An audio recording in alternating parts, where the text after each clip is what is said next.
Welcome to another episode of Why Communication Matters. I'm Liam. I'm Clara. And we'll be taking you through how the world of PR is changing and what that means for your brand.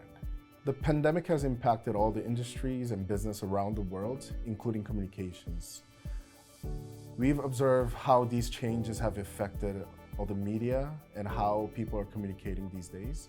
Today, we're going to talk about how these changes will affect your business, your brand value, and your stories, and how we can help in terms of strategizing and telling your message to the world.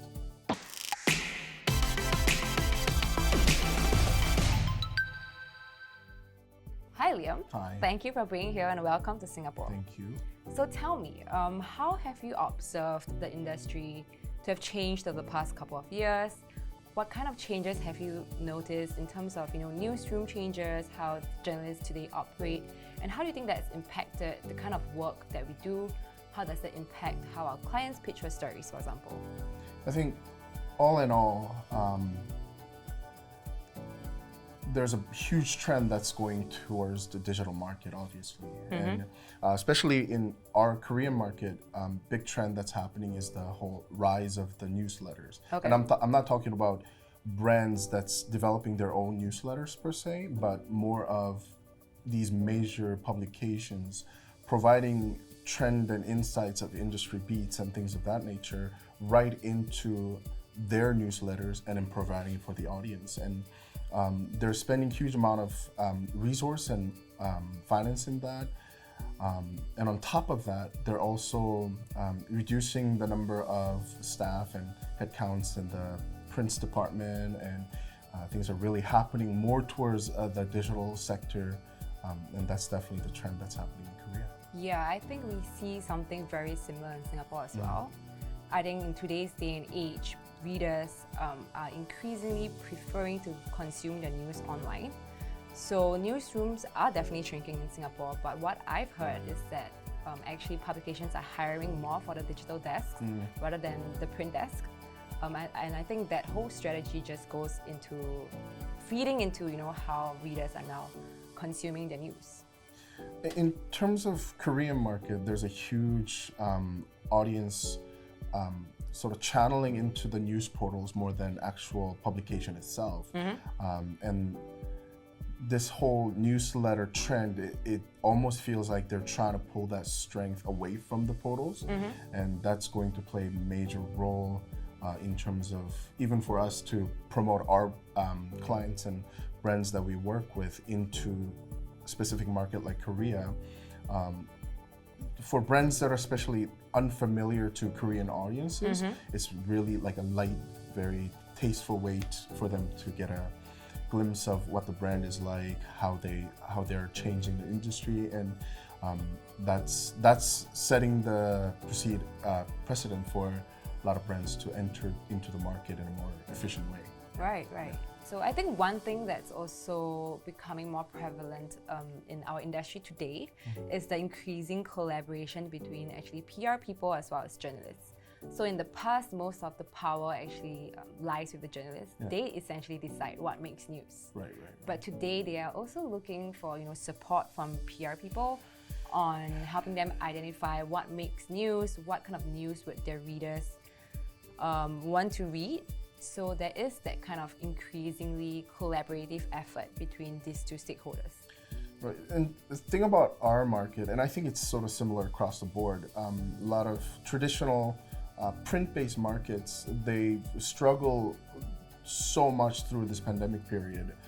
They're looking to recoup that sort of monetary benefits they've been getting in the past with, subscriptions and physical papers. And we see a lot of Korean media looking into subscription base as well.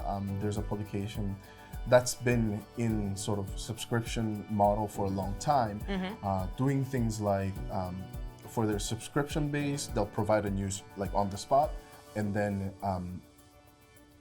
about 12 to 24 hours period or however long it may be, they'll release it to the public. So, interesting. Yeah, it's very targeted in terms of try to, in a way, find benefits in terms of providing news and gaining that monetary benefit out of it.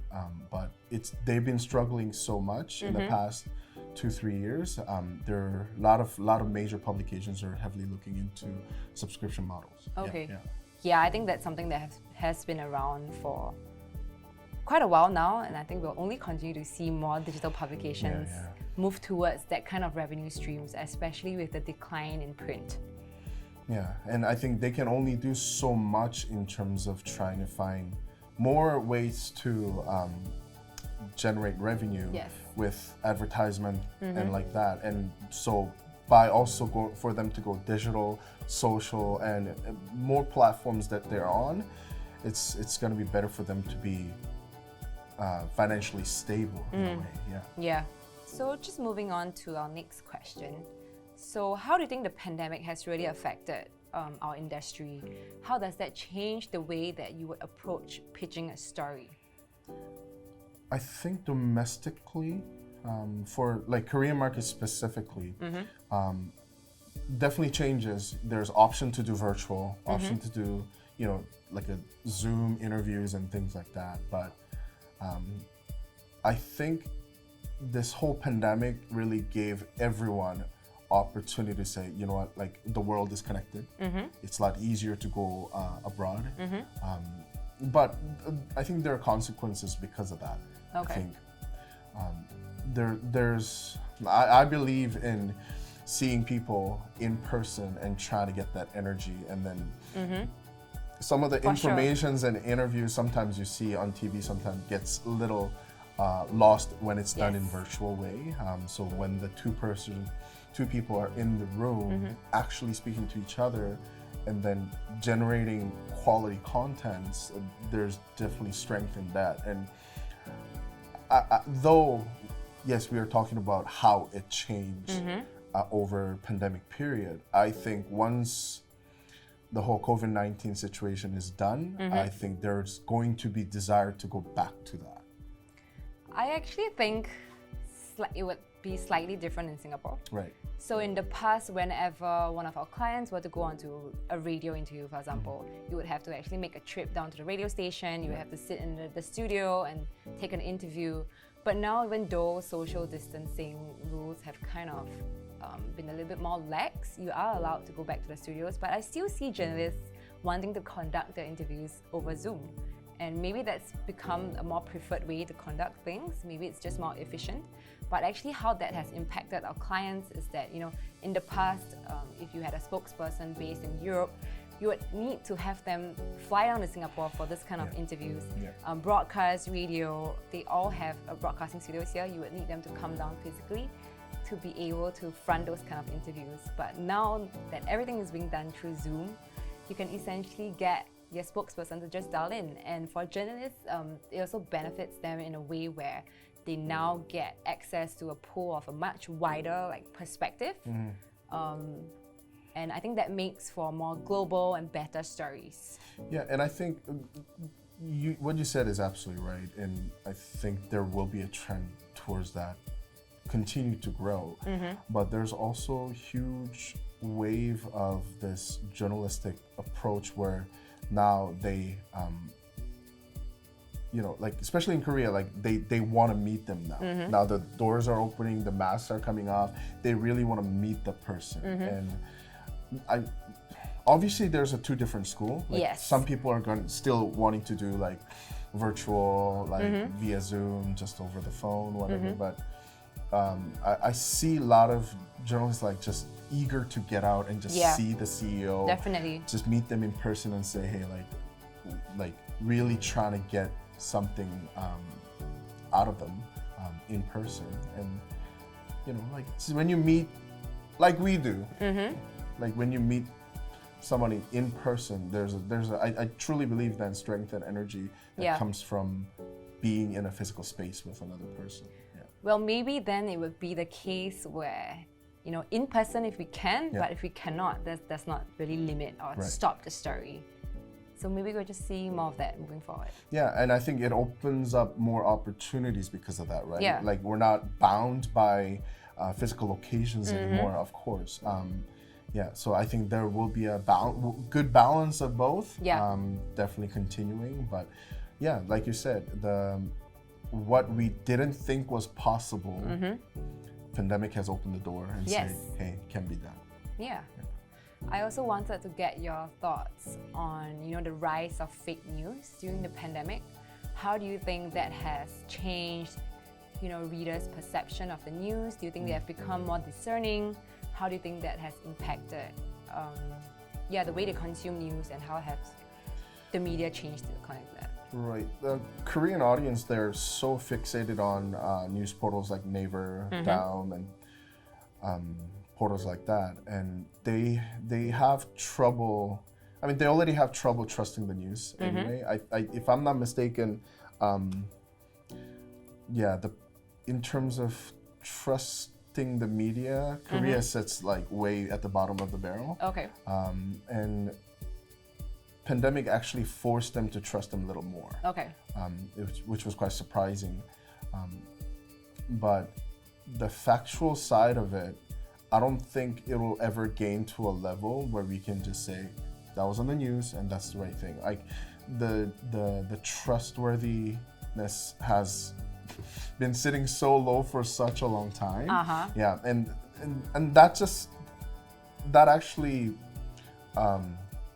overstates that people are wanting more factual news. Yeah. Right? They don't want. Definitely. Yeah, and some of the things that I think we've talked about in the past, like what we do is really within the frame of the factual news, we find creativity to tell our clients stories in the most effective ways, and that's where we can shine for our brands, and even like you mentioned previously, some journalists that wants to work with us, we can help them find the creative channels for them as well. So I think it's a great opportunity. Yeah, and I also think that with the rise of fake news, readers are becoming definitely more discerning. They are not just going to trust anything and everything that they see on the news nowadays. Right. And with that kind of ability to discern what is fake news, what is credible, I think they are also increasingly more sensitive towards what is sponsored content and what is not. I think readers would be more trusting of something that is not sponsored, and what that means for our clients is that there's an increasing importance to secure that kind of third-party endorsement through the media to tell your story. It's not as easy as buying an ad on the Straits Times anymore. Yeah, no, definitely, and there's a huge shift towards these communications and newsworthy news items moving into digital space like Twitter, LinkedIn, Instagram, whatever you name it. And I spent some time in North America where I was surprised to find how many people rely their daily news on Twitter. Yeah. Like that was, to me, was one of the shocking because news. Twitter is quick. Exactly. Yeah, you get breaking news really fast. So it's more about so then are we really looking at creative content consumption wise, or are we just looking at something quick? And I think over the times, our job is to really not feed them fast food, rather soul food, basically something that's really in-depth, factual, yet there's that creative element as well. And that has to be what the journalistic approach has to be. Constantly moving towards that truth, factual, yet within the frame of that, finding creativity. With all the changes that are happening, not just the business and brands, but even every industry, there's a huge changes happening. How do you see we adapt to these changes in our communication strategies and our planning and etc.? How do you see it? Yeah, so I think a lot of what we've spoken about today is about the shift towards digital, about digitalization, how readers are now looking online for their news consumption. So with that, I think, back in the days when people wanted to find out something about a certain brand or a company, they would look at what's printed on the news. But today, they go onto Google, they look at your corporate website, they look at your LinkedIn, your Instagram, your Facebook. There are now multiple I would say, communication touch points that people get their news from. And what this means for a brand is that it's very important for them to have like a cohesive kind of communication strategy or message across all platforms. Right. So it's not just what your spokesperson says nowadays in interviews, it's also what you put up on your social media as well. So I think a big part of our job now today is to consider all these different communication touch points for our clients and how we can best, fit a certain key message to work for Instagram, how we can best take this message and put it out on CNBC, for example. And I think that goes back to what we talked about earlier as well, that creativity side of it too. The platform doesn't change the core message, right? But it's just that what we take from it, what we get from the core message and how we want to perceive that for the audience that's tailored to the platform. And I think you're absolutely right. It's no longer just about traditional publications and media anymore. Yes. Digital actually means so much more than just telling the news anymore. Yeah.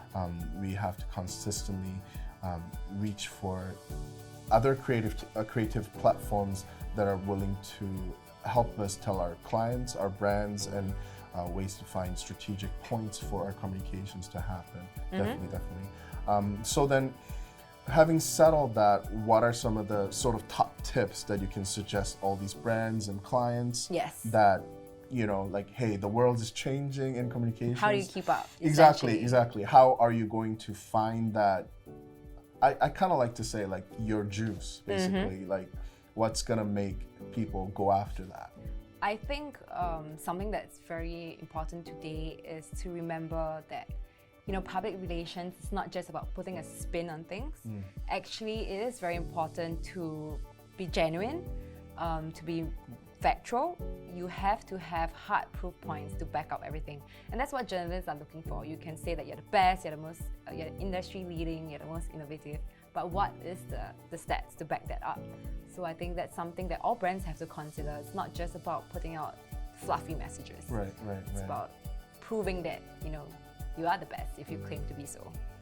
I think in a sort of title of this content channel, like why communication matters, I think I want to kind of ties into why your story matters. At the end of the day, it's about telling your story in a most creative ways and how that's going to matter to the audience and end users and different business that's going to be incorporated to your business. And for us to really, I think that's our everyday, finding right channel, finding right ways just to show, hey, your brand story can be told in so many different ways. And now the digital platform is opening up even more. It's our job and the duty to guide them through that, like a multi-layer of communication channels, and say, here's your story. And then we can help them build their message even stronger than what it is. Because like you said, if the brand has a right message, genuine, strong foundation, then it's so, I don't want to say easy, but impactful for us to tell their stories. We hope you have found the insights discussed during this conversation to be helpful. And if you do have any questions about how you need to update your communication strategy to be in line with the new era of public relations, just be in touch and we'll be happy to help. In the meantime, do check out our other videos and we'll see you soon. Bye!